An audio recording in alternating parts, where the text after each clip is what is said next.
வணக்கம், காலை வணக்கம். இனி எப்படி இருக்கின்றீர்கள் தமிழ் மக்களே? நன்றாக இருக்கின்றீர்களா? அடை சாட்டை புறம்போக்கு திருப்பூர்க்கி இன்னொன்னு திருந்தலையா? தேர்தலுக்கு முன்னதான் சிவநாட்டத்தை பார்த்துருக்குங்க, சீமா நாட்டத்தை பார்த்துலன்னு சொல்லி ஒரு ஆங்காரத்தில் பேசினேன். அந்த யமனே வந்தாலுமே எங்களை ஒன்றும் செய்ய முடியாதுன்னு சொன்னேன். யமனுக்கே சவால் விட்டா நீ இன்னும் தெரிஞ்சில்லையா? இப்படி பேசி பேசி தான் நாம் தமிழர் கட்சியை கொண்டு போயிட்டு கல்லறையில் வச்சுட்ட. என்னென்ன மயிருக்கடா பேசிட்டு இருக்க நீ?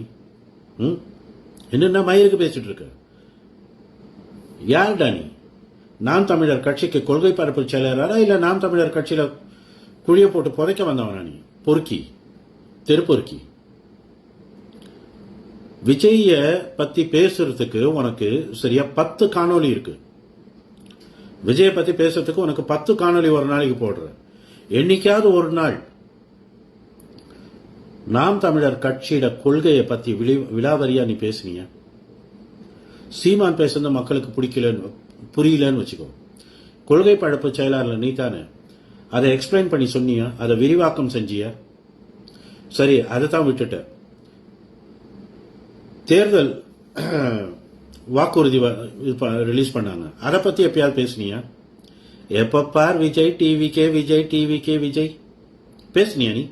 ஏண்டா புறம்போக்கு திருப்பூர்க்கி, நீ எல்லாம் ஒரு கொள்கை பரப்பு செயலாளர் மயிரா. சரி, அதை தான் விட்ட. மக்கள் பிரச்சனையை பத்தி பேசுனியா? துப்புரவு தொழிலாளர் எவ்வளவு போராட்டம் பண்ணி கொண்டிருந்தாங்க, அவங்கள பத்தி பேசுனியா நீ? பேசுனியா? சரி, அதை விடு, பேசல. அதை பத்தி பேசல. இன்னைக்கு நான் பேசுற மாதிரி உன் கட்சி சார்பா யாராவது பேச அலோ பண்ணீங்களா? நீங்க அனுமதி கொடுத்தீங்களா? நாங்க பேசினா கீழே வந்து கமெண்ட் போடுறானுவல் தானே. ஏன் அவங்களுக்கு ஒரு காணொலி பதிவு செய்ய முடியாதா?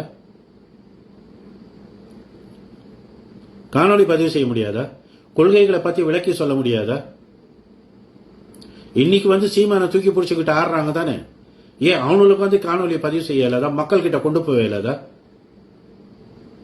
ஏன் செய்யல? ஏன்னு சொன்னா நாம் தமிழர் கட்சியில இருக்கிற தலைமை அதுக்கு அனுமதி கொடுக்கல. எங்க கட்சியில் அவங்க வளர்ந்துருவாங்களோன்னு சொல்லி பயந்தீங்க. அதுதான் இப்போ என்ன சொல்ற? இனிமேல் தான் எங்க ஆட்டம் ஆரம்பிக்க போகுது. விஜய் எங்க நிப்பாரு அங்க நானும் நிப்பேன். காத்துல பறந்துட்டு தேர்தலில் நிக்கவே இல்லை நீ. சரியா? நான் நிக்கலனாலும் என் சாட்டை சுழலும். என்ன மயிர் அந்த சாட்டை என்ன உண்ட சுண்ணில சுத்திட்டா இல்ல உண்ட இடுப்புல சுத்திட்டா? அதுவும் போச்சு. இப்ப வந்து சொல்ற இனிமேல் தான் ஆட்டம் ஆரம்பம். என் ஆட்டம் இப்பதான் ஆரம்பம். என்னடா பெரிய மயிராணி உண்ட ஆட்டம் ஆரம்பிக்கிறதுக்கு? என்ன பெரிய அவ்வளவு பெரிய மயிராணி ஆட்டம் ஆரம்பிக்கிறதுக்கு? உண்ட கட்சியில காசு இல்லைன்னு சொல்லி சரியா அந்த டெபாசிட் காசு 234 பேருக்கும் டெபாசிட் காசு எங்க இருந்து வந்துச்சு? உங்களுக்கு எங்க இருந்து வந்துச்சு? சரி, அது உங்களுக்கும் அவங்களுக்கும் இருக்கிற பர்சனல் விஷயம். ஆனா நான் கேட்கிற கேள்வி, ஏதோ ஒரு நம்பிக்கையில தானே அவங்க அந்த காசை கொடுத்தாங்க. அந்த நம்பிக்கையை வீண் போ வைக்காம அட்லீஸ்ட் ஒரு 10 பேர் இல்ல ஒரு 5 பேர் அட உடியா கட்சி தலைவன் தேர்தலில் வின் பண்ணி சரியா அந்த டெபாசிட் தொகையாவது காப்பாத்தி இருக்கலாம்ல, சட்டசபைக்கு போயிருக்கலாம்ல. அதுக்கு ஏதாவது முயற்சி எடுத்தீங்களா? ஏன்னு சொன்னா அது உங்களோட சொந்த காசு. நீங்க உழைச்சிருந்தீங்கன்னு சொன்னா அதோட அருமை தெரியும். எவனோ உழைச்சி எவனோ அனுப்புறான். ஒன்னைய மாதிரி புறம்போக்கெல்லாம் கட்சியில வச்சோன்னு சொன்னா அந்த கட்சியை கொண்டு போயிட்டு குழியில தாண்டா வைக்கணும். அதனால தான் நான் சொன்னேன் உனக்கு, நீ 445 தெவுடியாளுக்கு பிறந்தவன் சொல்லி.